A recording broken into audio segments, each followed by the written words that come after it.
is Big Play Detroit. I am Chris Castellani. We got Austin Sisler on the sticks after an eventful weekend as well of sports here in Michigan. I'm not going to spend, Austin, I know this will make you happy. I'm not going to spend an entire weekend or entire show recapping the Michigan parade or anything like that. As of this recording, the Michigan Wolverines still national champions in college basketball, still raised 3 banners on Saturday to celebrate their momentous season. But hey, that is over. That's in the past. They'll continue to celebrate it, and we may, a quick tease here for the people watching this on YouTube, may get a little upgrade in terms of background because Trey Burke might have to be replaced by, no disrespect to the GOAT, but by a team that finished the job. Just something to look forward to in the future. But beyond that, we have plenty to talk about today. We are going to start with the Detroit Tigers and kind of work our way down to the Pistons, who will be soon playing in the playoffs as a 1 seed in the East, which is very exciting. And we are going to do something we haven't done yet, which is a little bit of Red Wings talk, as we talk about a team that, unfortunately, for the 3rd, maybe even 4th year in a row, has found themselves on the outside looking in due to a pretty serious second half collapse, particularly a March and April collapse. So we are going to start with the Detroit Tigers, who had the very definition of a mixed bag week. You had a wonderful series at home in a Sunday game that I was at. We'll discuss that in a second, but that was preceded by as bad a series as you can play at any point in the season, whether it's April, July, or whatever. Tigers swept in a 4-game set at Target Field against the Twins, a Twins team that, well, playing above their pay grade right now. They did just win a series, I believe, against the Blue Jays, who are not off to a great start. Are a team that I thought would be the worst team in this division, are a team that the Tigers won every series against a year ago, and it's not like the Twins went out and got a whole lot better this offseason. And you want to look at what went wrong in that series, it is a prime example of a team just not playing well, because you can pick and choose literally everything that went down with that ball club over that series. There was poor pitching. Skubal and Valdez both got tagged. Valdez giving up 8 earned runs. I mean, that's one of the worst outings of his career. When it mattered, the offense didn't shine through. They scored 1 run in that final game, which was a very winnable game, to ultimately get swept on a day when they got a good version of Jack Flaherty. Look, I'm gonna put a pin in this series and just say I hope we look back on it, and it's something I brought up in the post-game video as well. Every team, I mean, the all-time winningest team in the regular season, the 0-1 Mariners, I guarantee you, had a series that was just an anomaly. Whether it was a sweep or a series loss to a team that wasn't very good, where for whatever reason, nothing was going right. They weren't running the bases well. They weren't playing good fundamentally. I know the conditions were bad, and I cut the pitchers some slack for that, but I'm not going to cut guys slack for dropping fly balls or inability to hit with runners in scoring position or get guys on base to begin with. We'll see. My hope is that was September 2025 Tigers. My hope, and I think we're starting to get out of it after this most recent series, is that we don't see that version of them for a long time.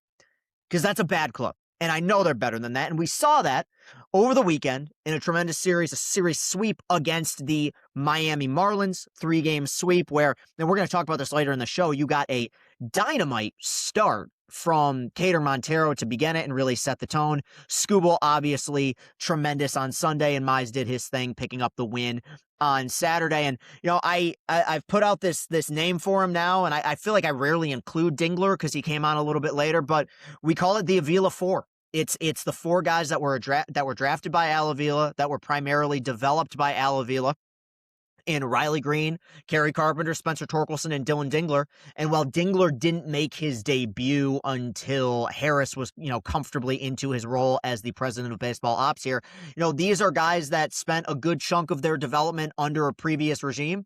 And I know that I focus on that a lot, but watch Kevin McGonigal at bats right now and tell me that you don't see a difference, quite frankly, between these guys and some of the other guys in the lineup that maybe came up through Harris. The fact is, as critical as I've been of them, and they are flawed players, especially when it comes to knowledge of the strike zone, swing and miss, streakiness with Riley, who had a monster last 2 games but hadn't done much before that.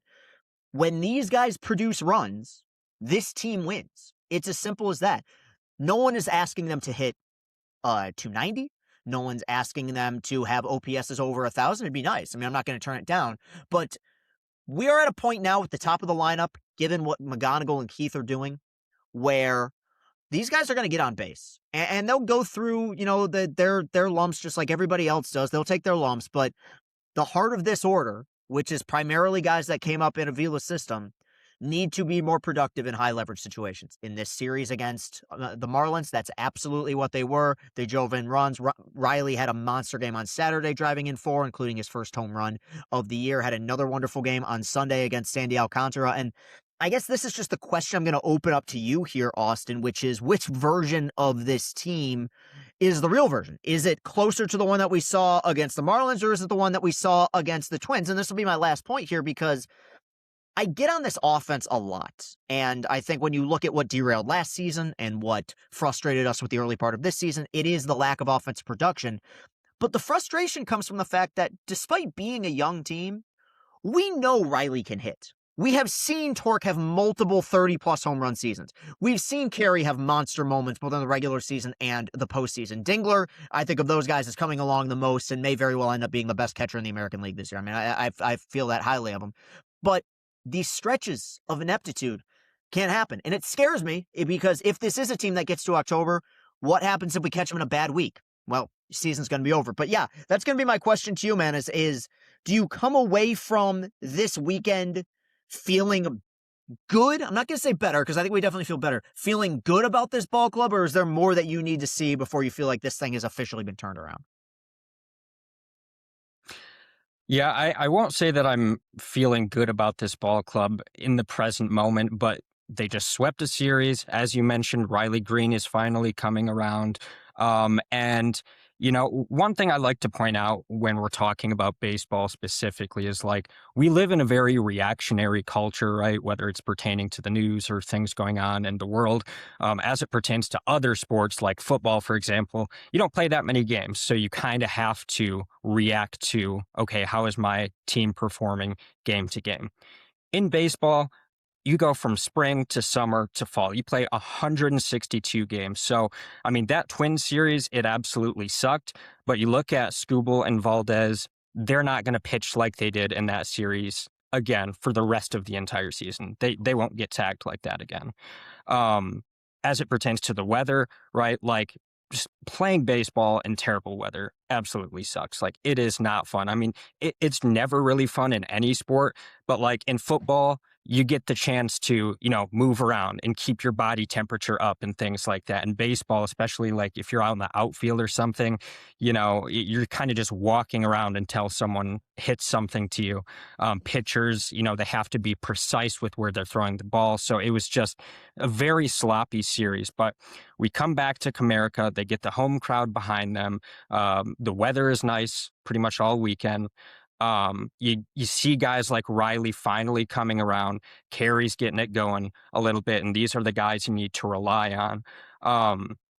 And this is a team last year, even though they made it in as a wild card, they had the best record in baseball for a large majority of that season. They had the most All-Stars of any team in baseball. They should have won that division, and they just coughed it up at the very end. This is a team that I still think is going to win this division pretty handily.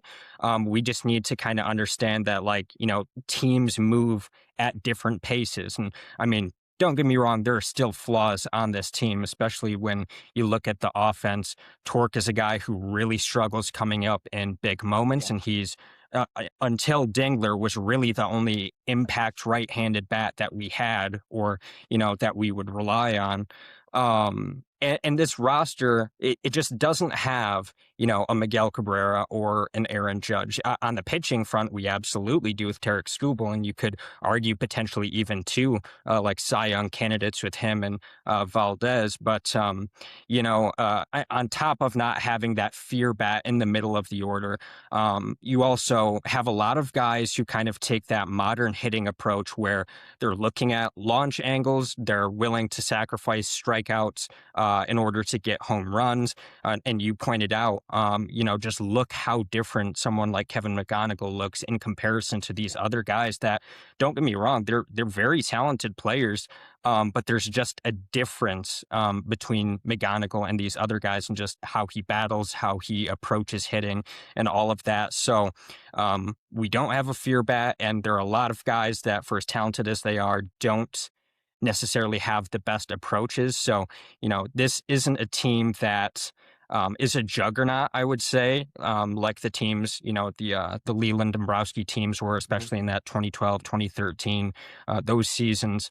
But this is a team that I absolutely think could wind up winning the American League and making it to the World Series. Now, if you get to that point, you probably have the Dodgers waiting there for you, and that's a scary thought. But the fact that we're talking about this team, even though they're still below 500, that they have the pieces to be one of the best teams in the American League. I think that's, super exciting. So they've had their struggles so far at the beginning of the season, but it is a very long season, and I think we all just need to just calm down and breathe a little bit. Yeah, I mean, look, Verlander hasn't made his first home start yet. And I know, obviously, at 43, there's certain expectations that you need to have regarding injuries and everything, and the fact that this is not necessarily a guy who's going to be making 30-plus starts. But, it feels like a corner has been turned in a certain sense. They needed that series against the Marlins. And look, and we got a break here, but while you are right in the sense that there might not be an MVP-type fear bat yet, boy, oh boy, Kevin McGonigal is looking good, man. I mean, this is something that we're gonna watch all year, because I've been waiting for the stretch where he really struggled because the league was just feeding him spin, and I joked about it, but I mean, it's not that much of a joke. It took him about a day and a half to adjust to that, and I think that he is a guy who, despite his knowledge of the strike zone and low strikeout rate and high walk rate, he is unafraid to be aggressive early in counts, which is what he was on Sunday against Sandy Alcantara. Third at bat, first pitch of that at bat, hits his first career home run. So we will be right back. We are going to talk a little bit more Tigers later, but we are going to talk about the NBA team in this state, a team that for the first time since 2007, long time, man, just clinched the #1 seed in the East. We will talk about the Detroit Pistons here when we return.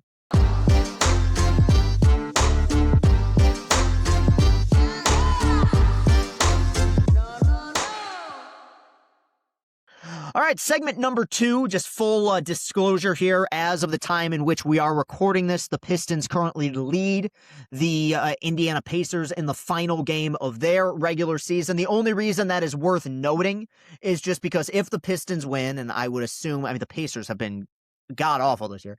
I would assume they will. It will be 60 wins for the Pistons. First time that they've achieved that, I believe, since 2008 when they set a franchise record, 2006 when they set a franchise record winning 64. I remember that team very well. Unfortunately, ran into the best version of Dwayne Wade. Probably doesn't get talked about enough how good he was in that playoff run, and they lost to the Heat in the Eastern Conference Finals in 06. Hopefully this ends differently. But the other big news, outside of the fact that they locked up the 1 seed, which I don't think was ever really in doubt. I guess there was a future following the collapsed lung of Cade Cunningham in which it was possible that they could completely collapse, but he was not out, I think, as long as they may have feared. And ultimately the team not only treaded water, but they rallied around that injury and played some pretty good basketball. But now you enter the playoffs not as a team that is a good story like you were a year ago. You enter it as the team that, at least in terms of record, I don't know about Vegas odds, but at least in terms of record, is in many ways the favorite to come out of the Eastern Conference. And the question that I want to pose, not just to you, Austin, but I want to pose it to all Pistons fans out there, is what is now considered a successful season? Because we talk about it all the time in sports that expectations change. Coming into the year, I'm going to use Michigan basketball as an example, and we'll continue to for the next 365 days. Coming into that year, they were ranked 7th. And there were people, I remember having Tony Garcia of the Free Press on Chris and Company, and he said, look, there's people that believe that they can get to the Final Four this year. But from a national standpoint, they weren't picked to win the Big Ten. They weren't the odds-on favorite to win the national championship. And yet, by the 7th game of the season, when they were boat racing teams in Vegas, people knew this might be one of the favorites. And that never changed. They remained last team standing good until the end. Pistons came into this year coming off of a playoff appearance. They are obviously getting back there. And this year, in many ways, has been another magic carpet ride. You've gotten a transcendent season from Cade Cunningham. You've had the emergence of a lot of guys, both as starters and off the bench, that have given you big minutes. The culture's better than it's ever been. Bickerstaff done a remarkable job here in his second year in Detroit. But now, what are the expectations? Because even though they have the number one record in the East, like I mentioned a second ago, not the favorite, I believe, in many ways to win this conference. A lot of people point to the Celtics. A lot of people point to the Cavs, obviously, with the moves that they made at the deadline. I guess I'm a Michigan guy, but as something of an outsider looking in, I feel like you, at the very least, and you can do better than this, at the very least have to make it to the second round. And I'm confident that they will. I think that last year they got the monkey that was that playoff losses streak off their back. This year you have to at least get to the second round for you to view it as a successful campaign. I'm very confident that they will do it.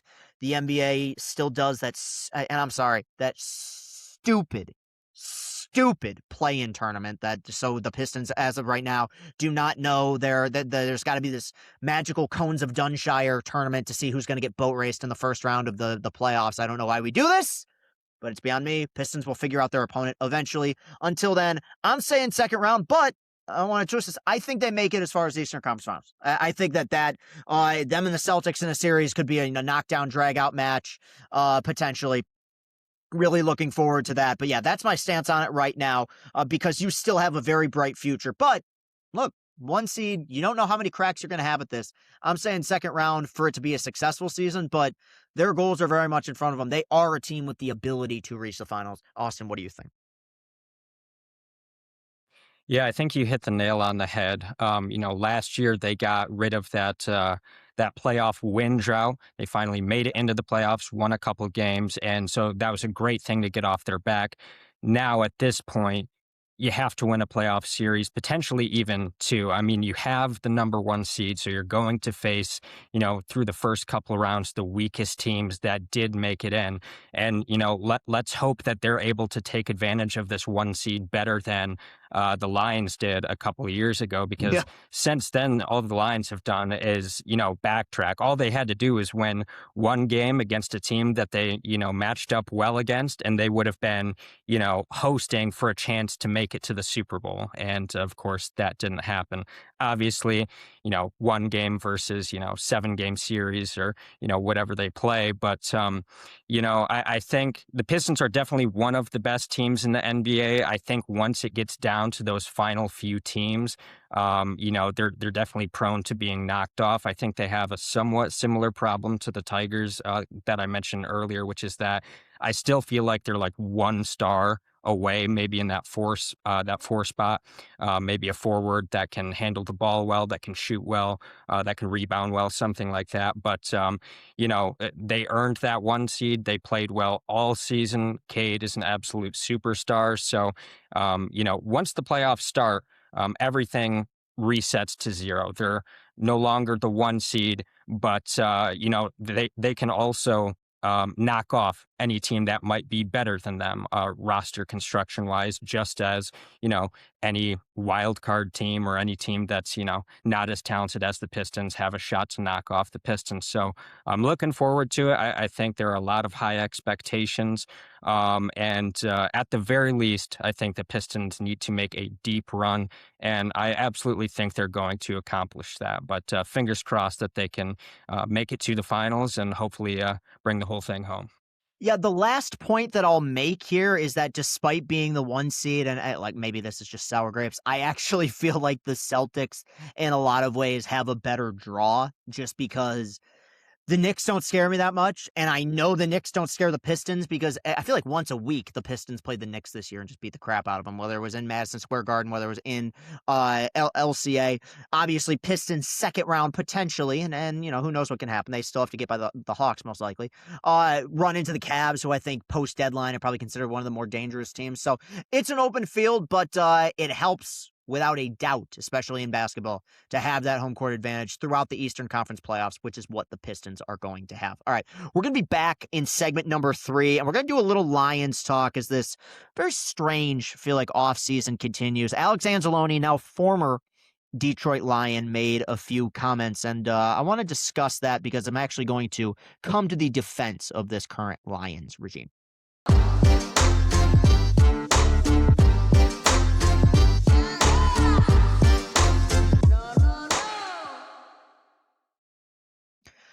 All right, we are back. Segment number 3. Let's talk a little Lions stuff, as this has been, I would say, eventful. There's been a lot of chairs, a lot of deck chairs moved around, a lot of chess pieces moved around, I feel like, in this Lions offseason. And yet, as I brought up a few weeks ago, I feel like it's a lot of lateral moves. And some of the more talked about things that have happened to this organization have either been players who are injured or players who have left. And that's what we're going to focus on today. Alex Anzalone, who, for the record, before I go into any of this, and Austin, you'll agree with me, a great Lion. A wonderful, a piece of a really great era of Lions football. Captain, leader, quintessential Dan Campbell player. What I'm about to say really has nothing to do with his performance on the field necessarily. Has signed a contract with the Tampa Bay Buccaneers. This happened several weeks ago, but has sort of been not so subtle with his displeasure towards the way the Lions handled his situation. He made an Instagram post, I think it might have been on his story, that said, "Do business as business is being done," which cryptic, but people kind of tried to read between the lines. Went on a podcast this week and discussed, the fact that Dan Campbell told him that they wanted him back in Detroit. His ultimate quote was, "You don't know financially who's going to actually offer what.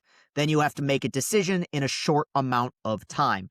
Basically, he's implying pretty heavily, and I think that we can, read between the lines here, that he wanted to return to Detroit, did not feel like it was a healthy option for him from a financial standpoint, goes to Tampa Bay, where they had a void at the linebacker positions, now going to play for Todd Bowles, and I'm sure he will have a few more fine seasons. As much as some people have pointed to the departures of certain Lions players, David Montgomery gone, obviously, and you've lost offensive linemen, and now you've lost Anzalone, this is where I'm going to come to the defense of Brad Holmes just a little bit here. In fact, quite a bit. In an ideal world, all these key pieces from the 23 and 24 teams stay healthy at the same time. They come up at the same time. They peak at the same time, and you can re-sign them around the same time. And the Lions, to their credit, have done quite a bit of that, whether it's Goff, whether it's Amon-Ra. You got to think Gibbs is probably going to be paid here. You've paid Jamison Williams. A lot of these guys are going to be here for a while, and you've even gotten to a point where you've been able to restructure Goff's contract, which clears things up for you. In this particular instance, I feel like the Lions offered a deal, and if Anzalone wasn't willing to take it, I have no problem with them letting him walk. And in turn, I don't really have any problem with his bitterness, but this is a business here. And football is a violent game where guys can go from being at the top of their sport to being out of the league in, sometimes a matter of months. When you look at Anzalone's numbers from a year ago, 71.2 PFF grade, and for the people kind of maybe aren't as well-versed in PFF, that's average. That's good. It's a solid contributor to your team as a linebacker. And I think you could have made the argument on a lot of teams that Anzalone was in turn kind of worth bringing back. But you have two issues here. One, back-to-back years, Anzalone's been out with some serious injury issues. And when he plays, he's been relatively effective, but it's something we talk about in baseball. It's something you talk about in all sports. Guys don't get healthier, generally speaking, the older that they get. And while it was great to have him as a piece here for some of those runs, I mean, defense didn't do him a ton of favors last year either. And secondly, and I think this is the bigger one, if you got to choose between Jack Campbell and Alex Anzalone in terms of who's getting paid, the answer is Jack Campbell. And Campbell, younger, higher ceiling, much better season a year ago. I think that the Lions have had, whether it's the Montgomery trade and the Terrion Arnold thing, I don't really know is their fault, but the lineman leaving, I think some bad press this offseason and some concern about how good the culture actually is. in this instance, I actually think it speaks to what they want the culture to be, which is one that isn't overly relying on nostalgia, that has to make difficult business decisions because guys age out pretty quickly. And I wish Anzalone nothing but the best, but from my standpoint, I think the Lions did the right thing here. Austin, is there anything I'm off on with this, or do you feel like we're generally in lockstep? Well, I kind of feel like it totally depends on how Brad Holmes goes about, fixing up the rest of the roster. Something we talked about a couple shows ago was the fact that this is the first off season, or it's reported anyways, this is the first off season where Brad Holmes and Dan Campbell actually had some disagreements on the roster construction. Yep. My takeaway was that Dan Campbell probably wanted to bring back some guys that Brad Holmes thought, financially, it didn't make sense to bring back. And based on Anzalone's comments, it seems like that is exactly what happened. Another thing he said was that Dan did want him back. They just did the offer did not match that in Anzalone's eyes. I really liked Anzalone. He was a great Lion, helped get this team, this new regime, and turned it into a legit competitor. But last season we took some steps back, missed the playoffs. Now a lot of key pieces on this roster are missing, whether it's they were released, traded, walked away in free agency, have injuries like Branch and Kirby Joseph.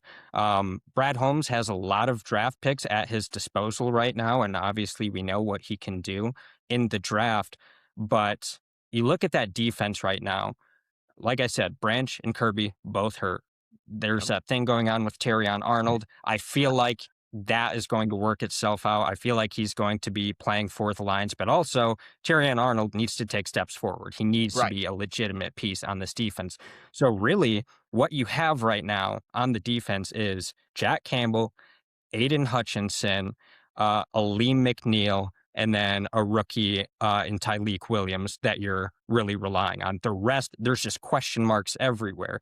Who are the other linebackers going to be? How is the rest of the secondary going to shape up? Are they going to get another edge to complement Aiden Hutchinson? And that's not to mention the fact that they still have some things they need to do on the offensive line. They brought in Cade Mays, which I think was a really smart move. But, you lose Decker, you lose Glasgow. Ragnow obviously retired and doesn't look like he's coming back now. So there's a lot to be worked on here, and I think Brad can do it.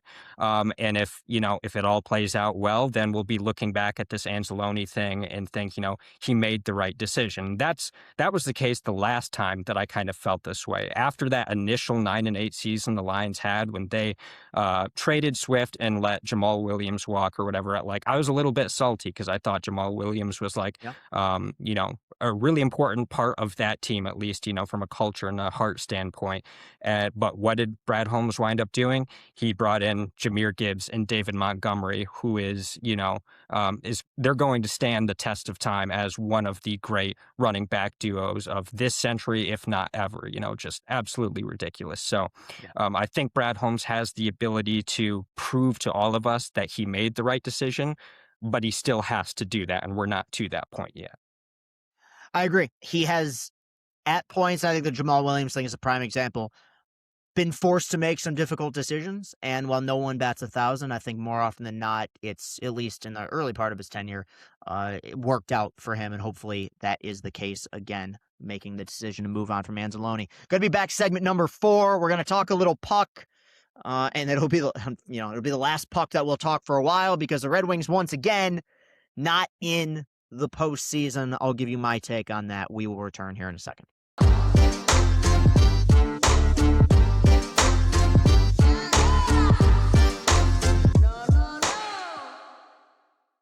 Segment number 4. It is time to talk about the, officially the Dead Wings. The Detroit Red Wings booed off the ice. I mean, that's a very, I'm not saying the fans are wrong for this, but that's like a very New York vibe. Booed off the ice as they missed the playoffs once again. And, it's a pretty shocking thing for a team that has seen this movie before. I guess in that way it isn't shocking because this is the third, maybe even fourth year in a row in which the Red Wings have been in position to make the postseason, in which they've spent a good chunk of the year being talked about as, a team that's in the upper half of the league only to fall apart. And, I was on a live stream a few weeks ago and I asked, what are the issues that exist with this team? And it's kind of similar to what we talked about with what went down with the Tigers in Minnesota, where it's the sign of a collapsing team when you kind of point to everything. On the nights when they're scoring goals, their goaltending stinks. On the nights when they aren't scoring goals, their goaltending is wonderful and they'll lose close games. Now, I think the players and coaches for the Red Wings made a mistake acting like us, the fans and media, were silly to mention the March collapse. I think that you make a mistake when you don't acknowledge the fact that, this is something that's happened. And it is in the back of our minds. Like, I'm sorry, make another Tigers comparison. Let's say the Tigers have a big lead in September this year, and they get swept in their first series in September. Everyone's going to be thinking about last year. Everyone's going to be thinking, here we go again. That's an instinct amongst fans, I feel like, and there's and media, and there's nothing wrong with that. To take it one step further, because I'm a casual hockey guy. I grew up on hockey more than people think. Like, it wasn't in my family a ton, but the Red Wings were a dynasty. Like, come playoff hockey time, you're watching with Zetterberg and Datsuk and the Osgood and these really good teams that they had won 4 cups. For most of my life, there were 2 absolutes in the city of Detroit. One, the Lions were just always bad. And if they weren't bad, they would just figure out a way to screw things up, even if they were good. And number 2, the Red Wings were always good. That was the one most consistent team, not just in the city of Detroit, but in the state of Michigan. You could always count on the Red Wings at worst to be in the playoffs, went to the playoffs for whatever it was, 20-something consecutive years. I mean, just a ridiculous streak, winning 4 cups in that time. And, time really flies because not only are we coming up on a decade without a playoff appearance, but Steve Yzerman was hired before COVID. I mean, this was 2019. And I remember, I know it's one guy's opinion, but this always stands out to me. I got a tweet when he was brought on to be the Red Wings GM from somebody that said, this is the most significant thing that's happened to Detroit sports since the Pistons won the championship in 2004.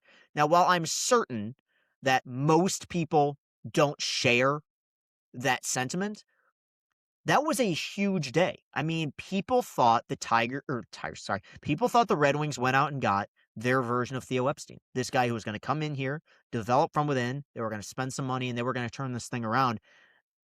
By all accounts, it doesn't seem like he's going anywhere. We'll see, what things have in store in this offseason. But the question I just want to pose to Red Wings fans is, what needs to happen now?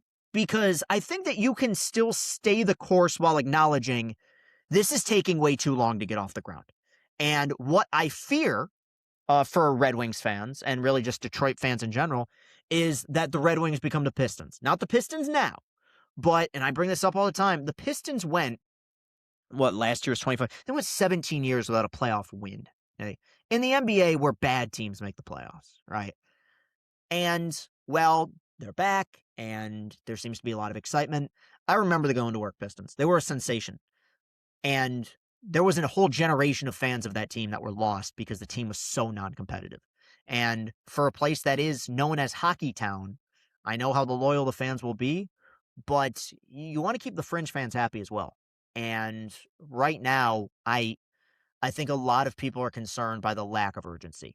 If this was 5 years ago, it would be different. But, I mean, the Tigers gave Al Avila less of a leash. Think about that. And Al Avila, lesser record, obviously, established record than Yzerman, but it's like Avila brought on in 2015, out by 2022, had been in the organization much longer than that, obviously, as Dombrowski's right-hand man, but Yzerman given a much longer leash.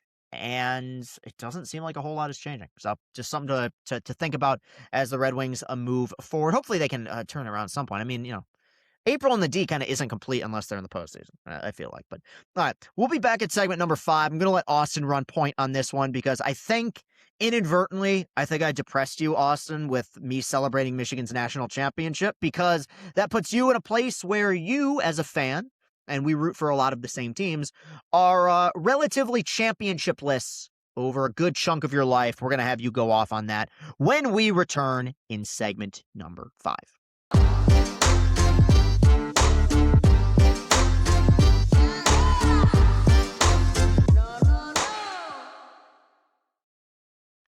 All right, segment number 5. It is time for our I'll Say This segment. Austin, I got you on this one. Bit of irony here. I'm still on cloud 9 from Michigan winning the national championship, winning the NCAA tournament. You very much are not. What do you got this week for our I'll Say This segment?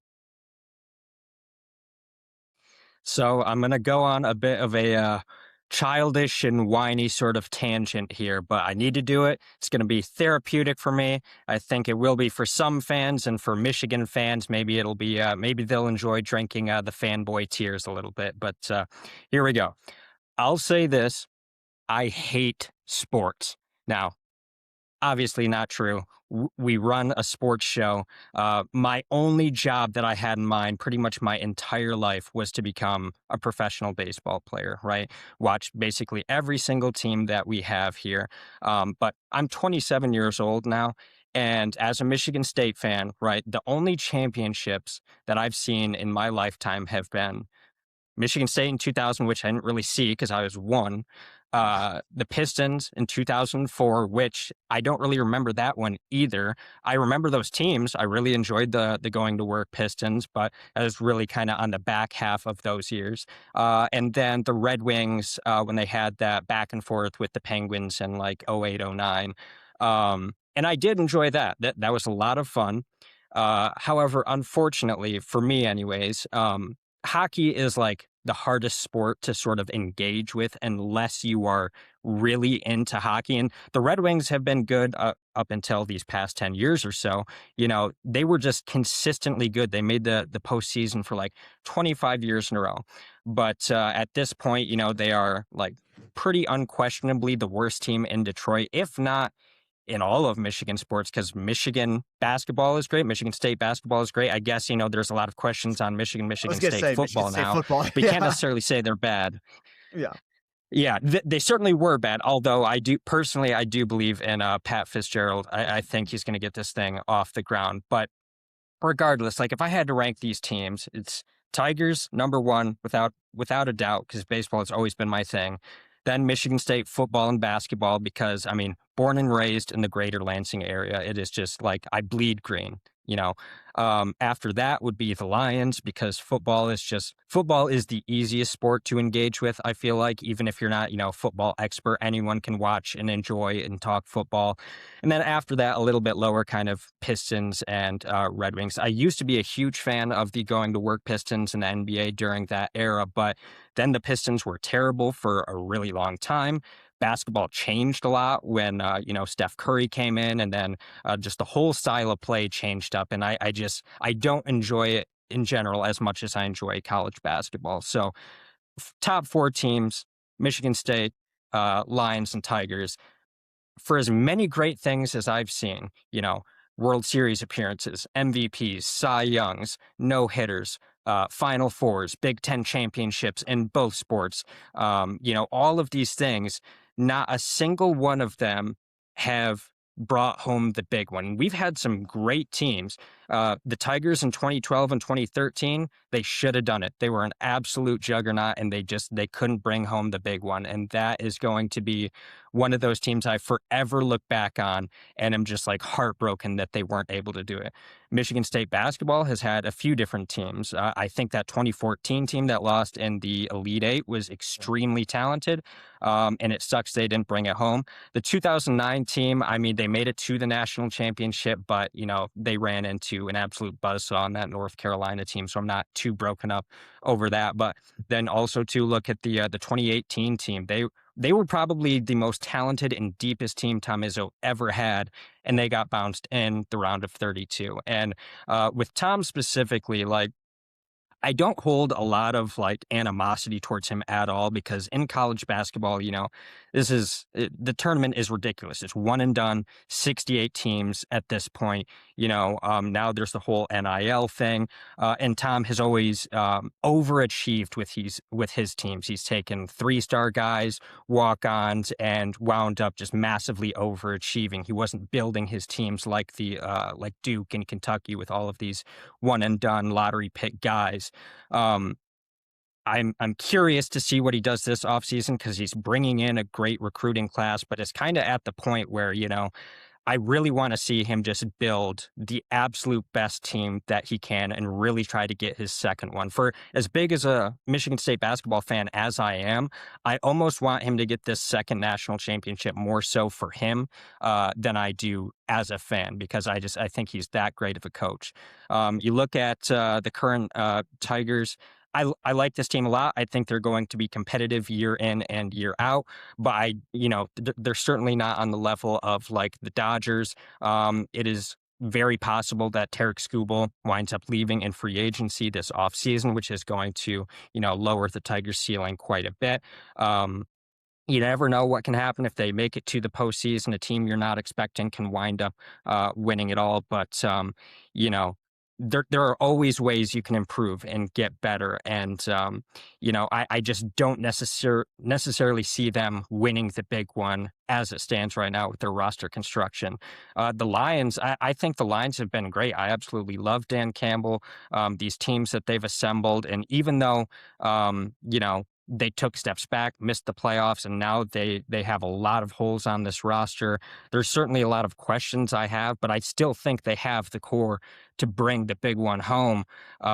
They just haven't done it yet, and they fumbled their best opportunity, just like the Tigers juggernaut in the 2010s. They were up by 2.5 scores, 3 scores on the San Francisco 49ers and had a half to go, and they just absolutely fumbled that. And they're going to have to work their way back there. I think they can do it, but like as a Michigan State fan, I'm super happy for you. Like I'm glad Thank that you. you're happy as a Michigan fan, having seen the football team and the basketball team win national championships. But as a Michigan State fan, like it makes me genuinely sick to my stomach to see Yeah. them go out and win these championships. And like I would be super stoked if I was a Michigan fan. I wouldn't feel as just angry at sports if I had that to lean back on. But like all of my teams, for as many great memories as they've given me, they have just failed to bring the big one home. And like I don't know who is going to break that streak, but like the fan bases here, Michigan and Michigan State and Detroit as a whole, it is a great fan base. Yeah. So many people say that, athletes who have played here, people in media. And it's not like we live in, Los Angeles where it's nice all the time and people are wealthy and there are Right. celebrities everywhere. We're the type of people that go to bars, drink beer, eat wings, and watch sports. Like that is our culture here. And you would think if that's like such a huge part of our culture that, we'd have more championship wins. And it's just like, I'm to the point where I'm starving now, man. Yeah. So I'm curious to hear just your input on all of this. The streak will be snapped at some point. I don't know by which team. The Pistons have a shot here.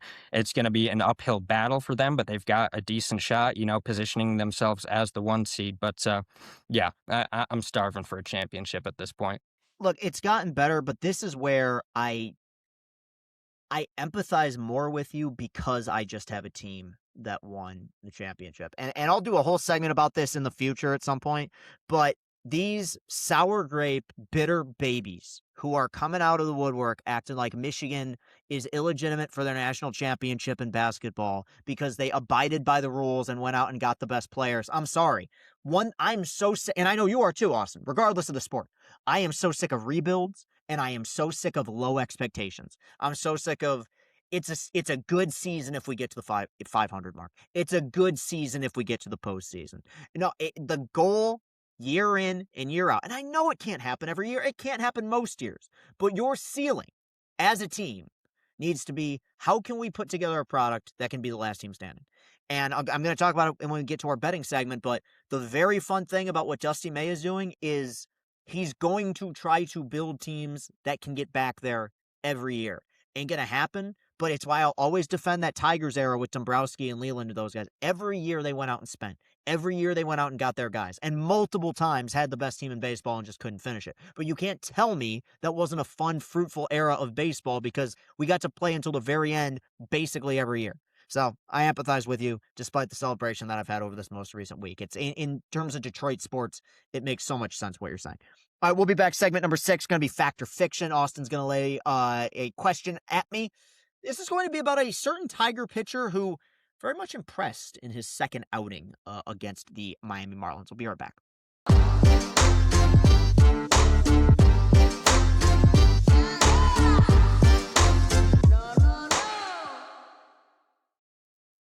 All right, everybody, it is Big Play Detroit. It is time for Fact or Fiction. Obviously, Justin Verlander still on the IL and will need at least one rehab start, this coming according to AJ Hinch. Yet, we had a guy step in for him and pitch some pretty brilliant baseball. Austin, give me this week's Fact or Fiction.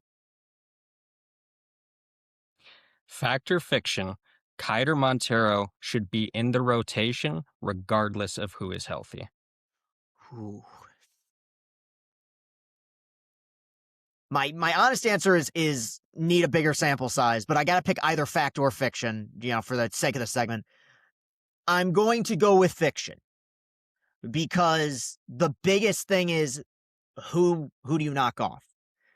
I like Cater, and I think that, and I brought this up before, for a guy who's been spot starter, some starting, some relief, he's had a lot of moments in the few years he's been here. I'm not going to call him a big game guy, but started Game 3 of the ALDS in the game that you and I were at in 2024. Got the save in Game 1 in Seattle last year against the Mariners.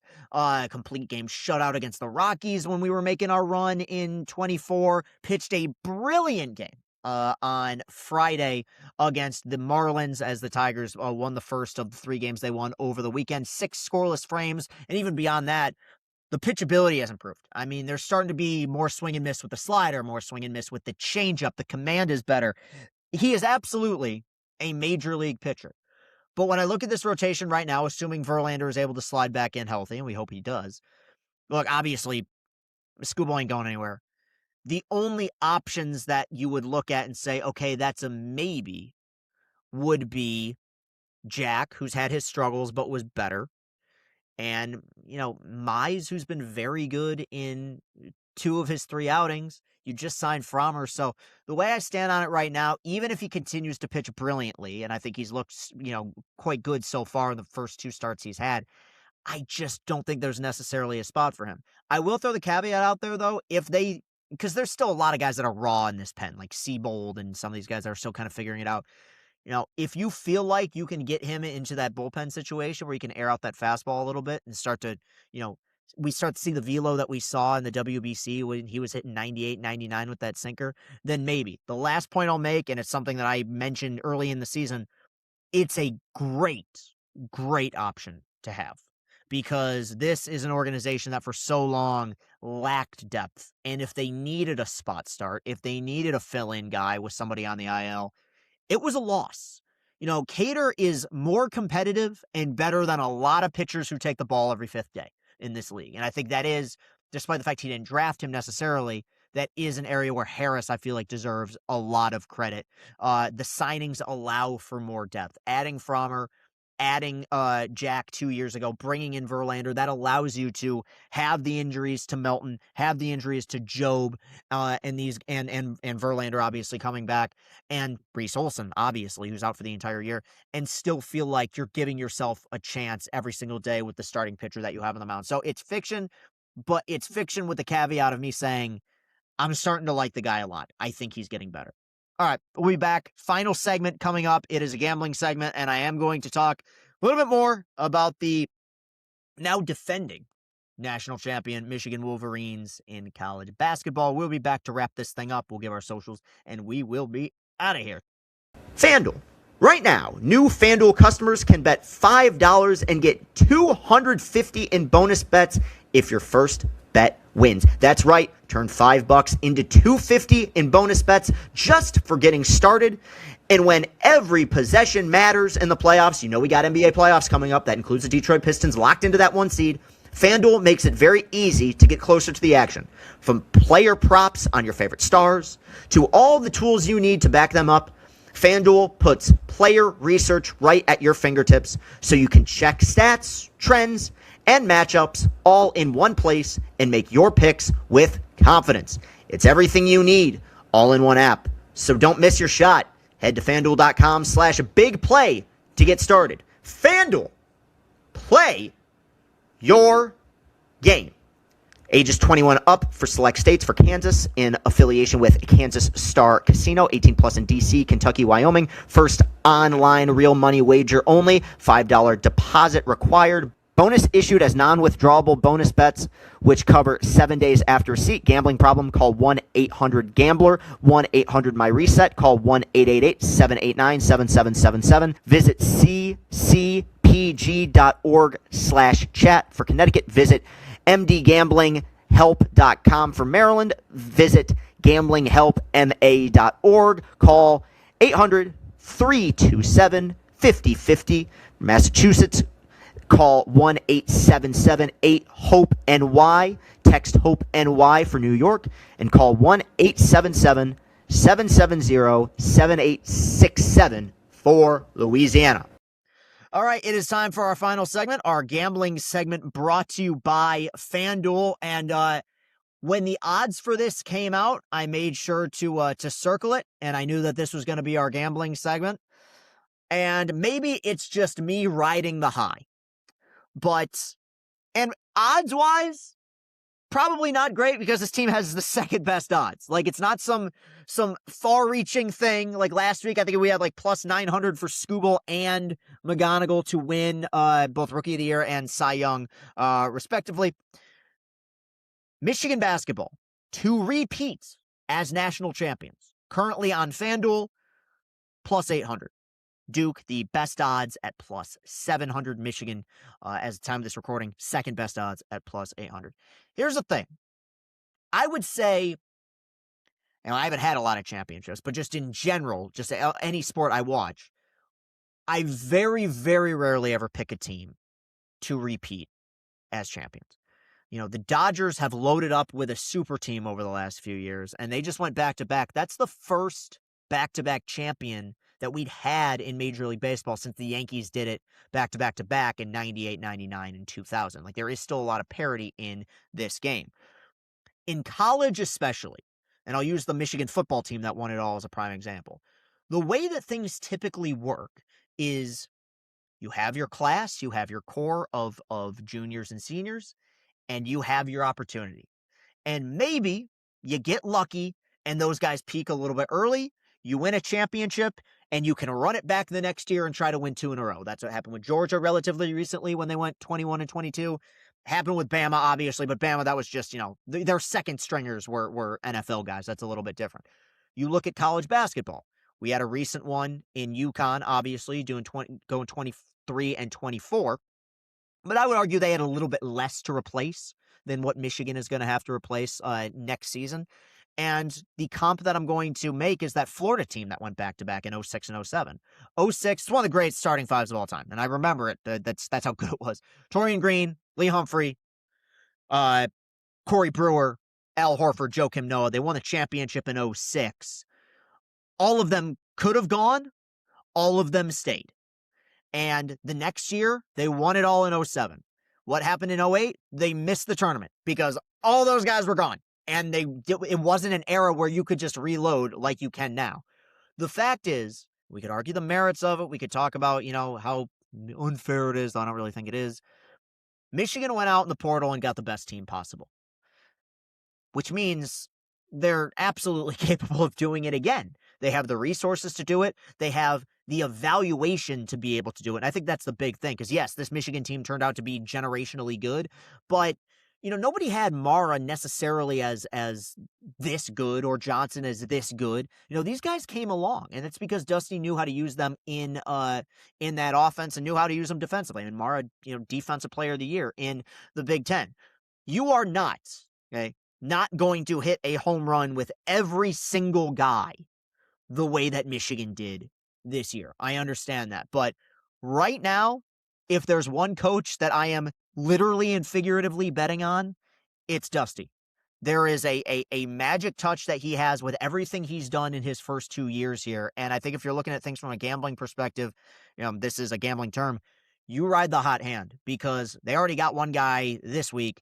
What's to say that they can't go out, retool once again, and even beyond that, McKinney back, Cadeau back, 50-50 right now on Mara and Johnson. There's a chance you might actually have to replace less than you initially thought. And he was going on talk shows bringing up the fact that 8 hours after Michigan won their national championship, he's on Zoom calls with guys in the portal. They may have gotten the single most competitive guy in college basketball, and that's really saying something. And Final Four is in Detroit. Last time it was in Detroit was 2009. Michigan State made it all the way to the championship before losing at Ford Field to that great North Carolina team. Part of me feels like it's destiny. We've seen it before. In 2010, it was in Indy. Butler was there. Dusty May, this is a meme on the internet, student manager at Indiana, wins the championship in Indianapolis. So there's always some symmetry when it comes to these things. Keep an eye out for that. Michigan plus 800 to be your national champion next year. But I'm going to continue to bask in the glow of this season because it was a lot of fun. All right, that will do it for today's show. You can follow me on Twitter at Castellani2014. You can follow at Big Play Detroit on Twitter and on TikTok. And if you want to find this show, go to YouTube, put in Big Play Detroit. It should be the first thing that pops up. And of course, we will bring back Chris and company in some capacity here soon. But all content that Austin and I create, post-game videos, Chris and Company episodes, everything is archived at castellanicontent.com. You can find that there. It's very neatly put together and well done. Thankfully, a shout out to the people at Wix who helped me put that thing together. I actually really do like having that so I can go back and find things when I need to. Appreciate all of the people who continue to support us and continue to support Big Play. And thank you to Big Play as we continue to get this thing off the ground. I tell you what, man, we picked a heck of a time to start a sports podcast. Baseball in full swing. Michigan is your national champion. And before we know it, football will be right here. So those are my plugs. Austin, give us yours and let's wrap this thing up. Yep, I'm at Austin Sisler on X, at Austin Sisler _20 on Instagram. It's spelled Cisler. I've got link trees in both bios with things like a YouTube channel and a portfolio where I kind of archive some of the work that Chris and I do that doesn't necessarily make it onto his channel, and has some of my other stuff as well.